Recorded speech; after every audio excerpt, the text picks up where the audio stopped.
बुद्धि का महत्व। एक बुद्धिमान राजा था, उसका काफी बड़ा साम्राज्य था।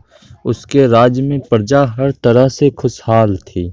राजा को अपने उत्तराधिकारी की तलाश थी। उसके 3 बेटे थे। राजा इस पुरानी परंपरा को नहीं निभाना चाहता था कि सबसे बड़े बेटे को गद्दी पर बिठाया जाए। वह सबसे बुद्धिमान और काबिल बेटे को सत्ता सौंपना चाहता था। इसीलिए राजा ने उत्तराधिकारी के लिए तीनों की परीक्षा लेने का फैसला किया।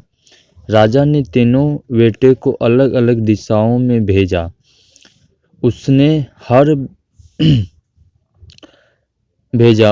हर बेटे को सोने का एक एक सिक्का देते हुए कहा कि वे इसे ऐसी चीज खरीदे जो पुराने महल को भर दे।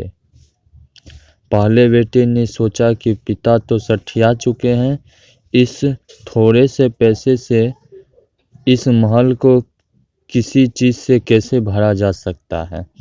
इसीलिए वह एक मैखाने में गया और शराब पीकर और सारा पैसा खर्च कर डाला।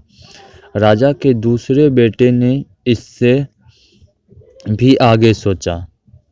वह इस नतीजे पर पहुंचा कि शहर में सबसे सस्ता तो कूड़ा कचरा ही है। इसीलिए उसने महल को कचरे से भर दिया।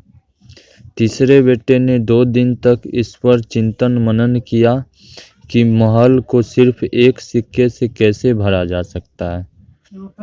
वह बकाई कुछ ऐसा करना चाहता था जिससे पिता की उम्मीद पूरी होती हो। उसने मोमबत्तियों और लोबान की बत्तियां खरीदी और फिर पूरे महल को रोशनी और सुगंध से भर दिया।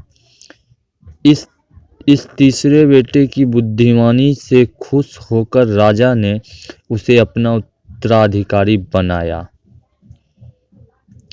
इस हिंदी कहानी से हमें यह सीख मिलती है कि बुद्धि से कुछ भी पाया जा सकता है।